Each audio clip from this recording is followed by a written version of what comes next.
Bismillahirrahmanirrahim.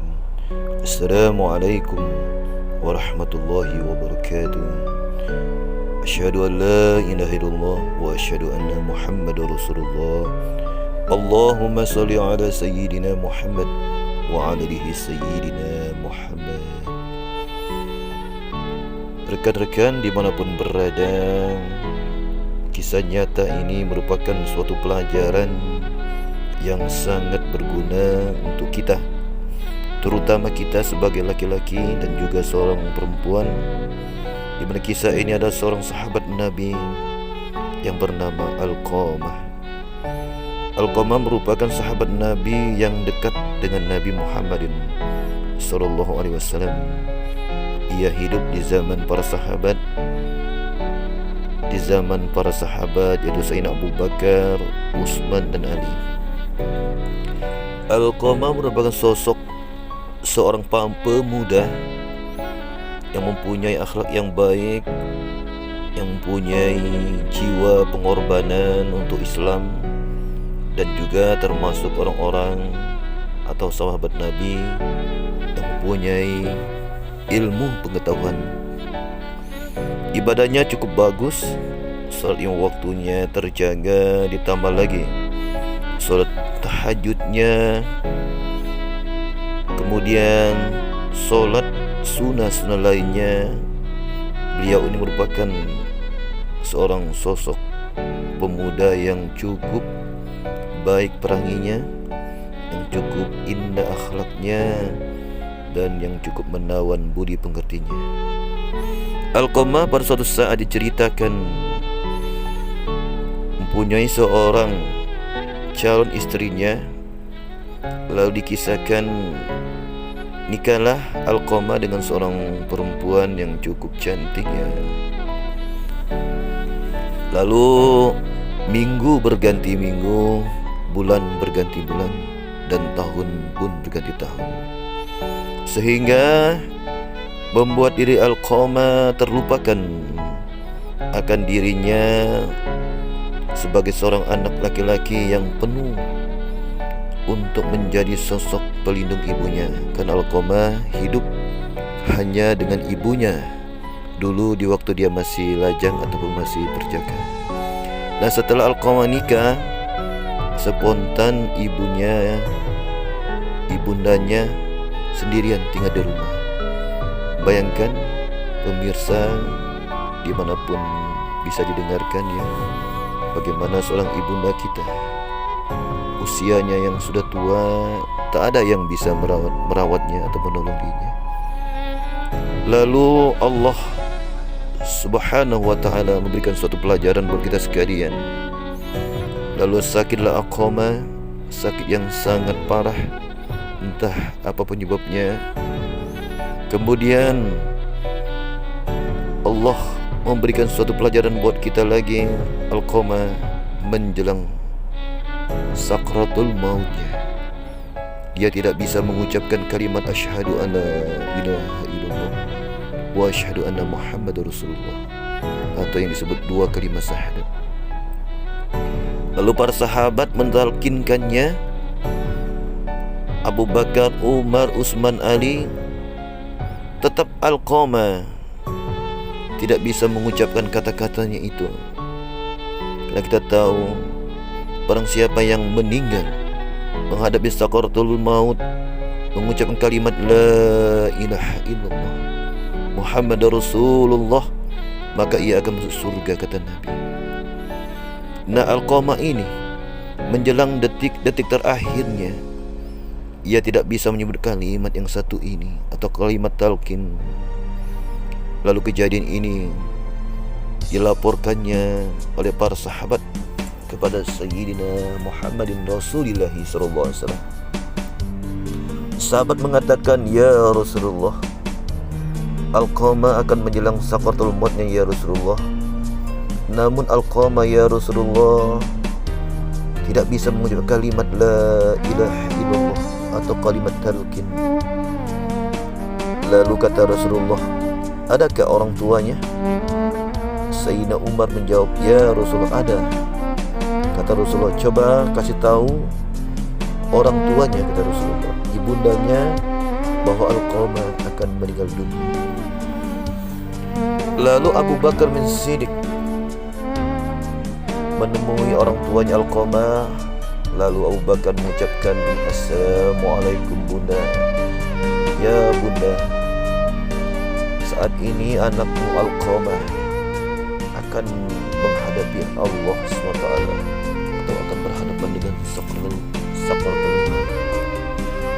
Lalu ibundanya menjawab, "Tidak, ya Abu Bakar, tidak." Lalu pulanglah Sayyidina Abu Bakar bin Siddiq radhiyallahu anhu. Lalu dilaporkannya kepada baginda Nabi Muhammad SAW. "Ya Rasulullah, ibunda Alqamah tidak mau datang ya Rasulullah." Lalu Rasulullah SAW mengutus Sayyidina Umar bin Khattab. Lalu Sayyidina Umar menemui ibundanya sambil mengucapkan salam. "Assalamualaikum ya bunda." "Waalaikumsalam ibunda."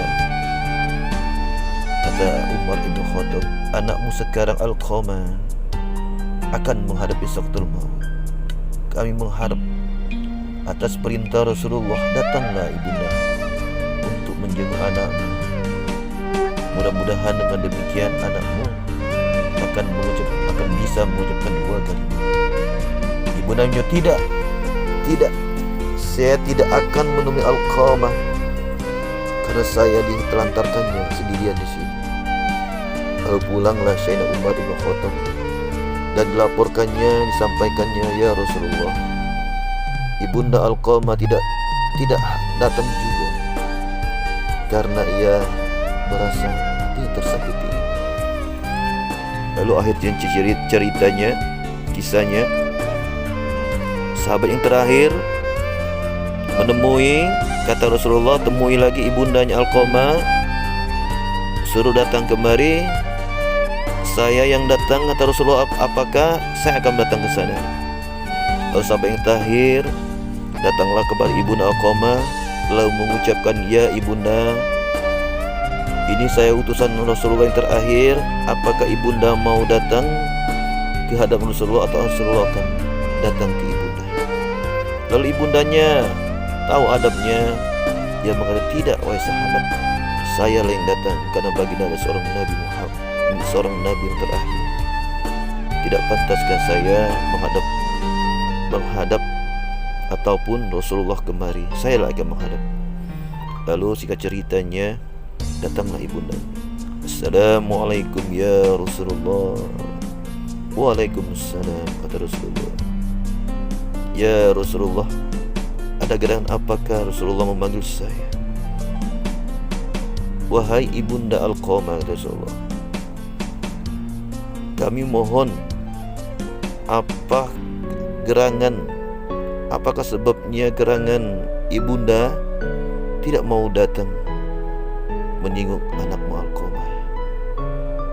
Lalu dengan terseduh-seduh ibunda menjawab, "Ya Rasulullah, dulu anakku Alqamah selalu memperhatikan diriku, selalu menjaga diriku.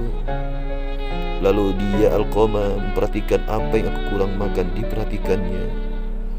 Ya Rasulullah, sesudah dia menikah ya Rasulullah, dia pun melupakan diriku. Aku bekerja sendiri, aku mencari makan sendiri, sementara ia hidup dengan istrinya. Hal itulah ya Rasulullah membuatku sakit hati. Pernah dia memberikan suatu hadiah, sehelai kain sutra, yang mana hadiah itu dua bungkus kain. Alqamah mengasihkan saya. Rupanya yang saya itu dikasihkan itu adalah milik istrinya. Lalu suatu saat ibu istrinya membuka bungkusan atau hadiah yang dikasih Alqamah. Lalu apa yang terjadi ya Rasulullah?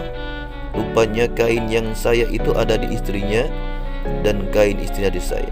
Lalu istrinya marah dengan Alqamah. "Alqamah, kenapa kain ini kau kasih saya?"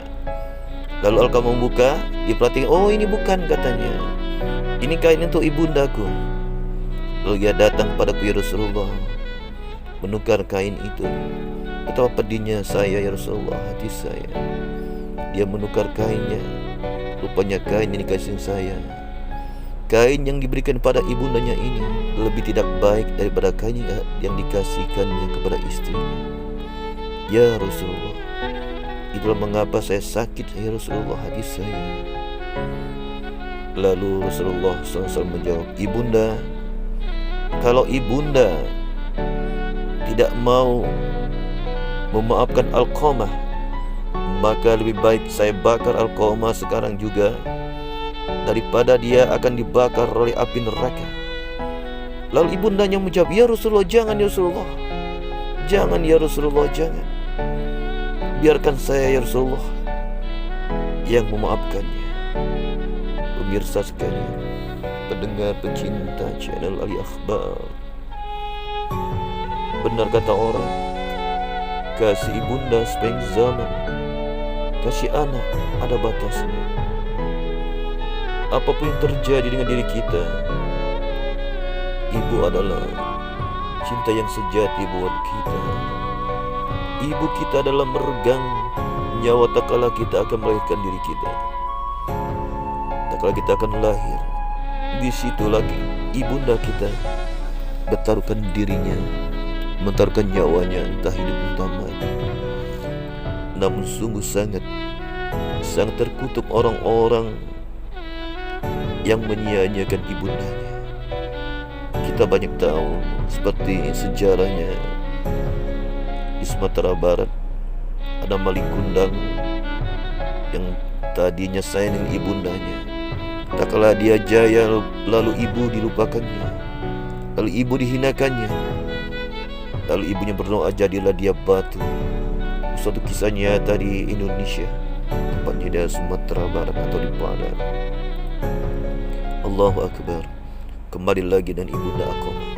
Lalu ibundanya mendoakan memaafkannya, ya Rasulullah, saya maafkan ya Rasulullah, dan kau bakar Alqamah ya Rasulullah, saya maafkan ya Rasulullah.